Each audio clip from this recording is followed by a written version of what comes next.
Matt Larkin, the answer is no. I will not be the oldest draft pick the Vancouver Canucks have ever taken at 48 years old. God, I recognize all of you. My God, I don't. Me too. I know you and you. You're a really good hockey. You got good hands, dude. You've got silky mitts, my brother. You are the first person who's ever told me that. Because I'm the first real ever hockey fan, dude. I love you, man. Thank you. I love you. Alright, we're starting over here on the right. Go for Will. Oh my gosh, am I? I walked out, it was dark when I got dressed. Yeah, I'm wearing my leaf hat. It's a bit of a psych out. Trying to do a little bit of a psych out job. Obviously, my team is captained by Connor McDavid and Leon Draisaitl, two really good hockey players. And so we got to go against a lot of guys stacked from my hometown. So I figured I'd just do a little mind game. I don't know. I'm not great at mind games.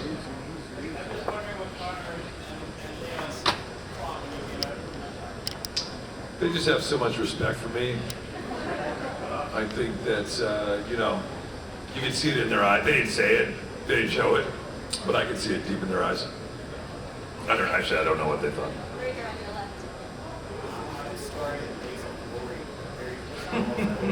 left. Finally, somebody has the guts to ask the question about Blades of Glory. It did not prepare me. I don't know what I'm doing. I was saying, you know, I said out there, and I don't know how you felt, when they were saying, like, who are you going to pick? Now, you actually own a hockey team. I do not.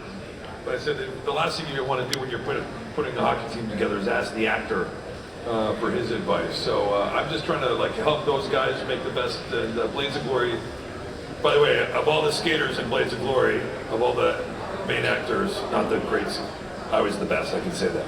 Because it's 15 years later, so I feel safe. Stay on the left, right over here. Yeah. This question is for Michael. Michael, you referenced tonight being in first place in your fantasy league.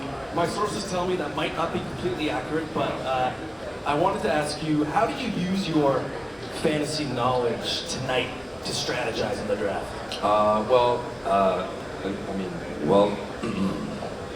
want to sound more like you. You got a beautiful deep voice. Matt, I'm in more than one hockey league. So, in the LHL, which I'm in with you, I happen to be in 5th place.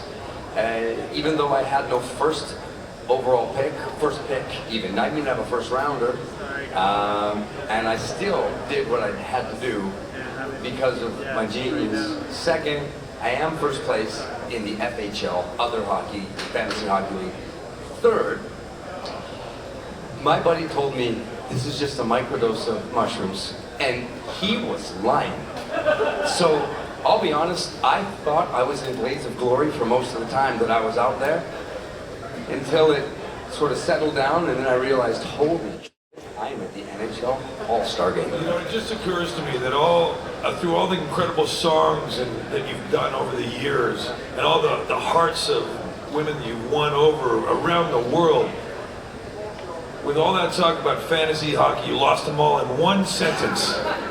It all just evaporated. Years of building it up, and it just gone. Yeah, the mushroom talk cost me all of my contracts. Well, the mushroom too. talk definitely lost you a lot of income. Yeah. Anybody got the guts to follow up on the mushrooms? Yeah, right here on the left. I actually had a great question until the mushroom talk. I was wondering, now that the teams have been drafted, let's talk about the real action. Are there any side bets, losing teams, matching tattoos? What are we talking about?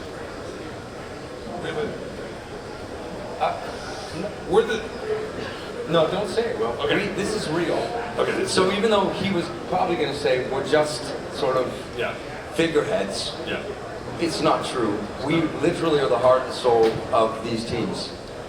And if they win, it'll be because of us. And if they lose, it will be because of us. And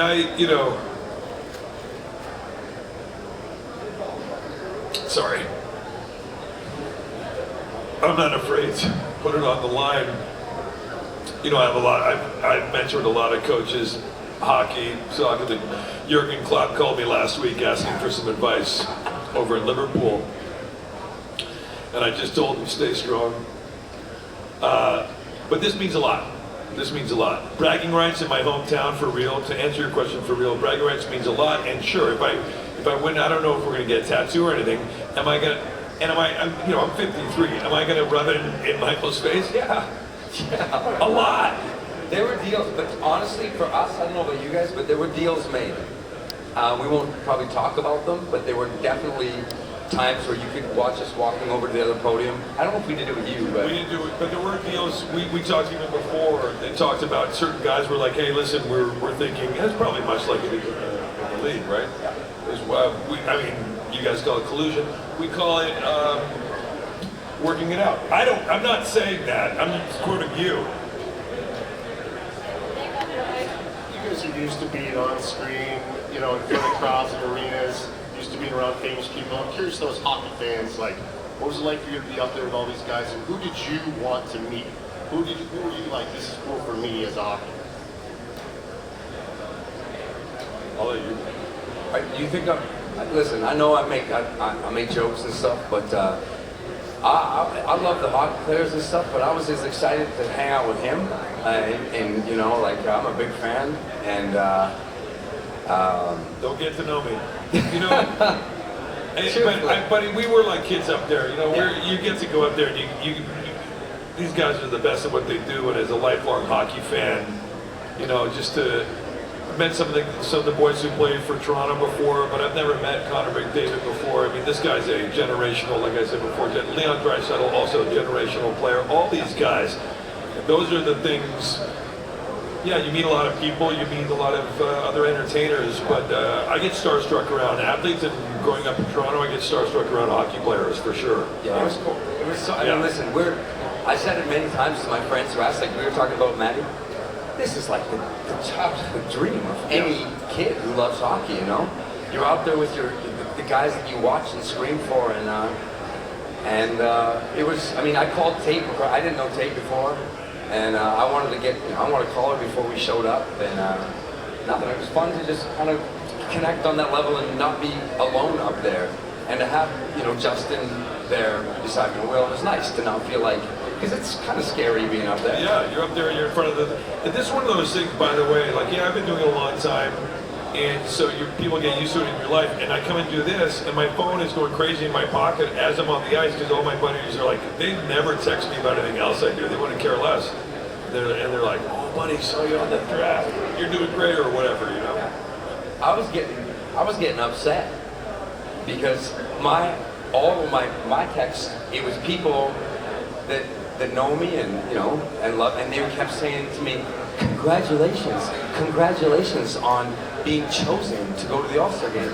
And I was like, congratulations, I'm a superstar. I was like, they need me to come to the All-Star game. What do you mean? And they were acting like, it was like, they picked you.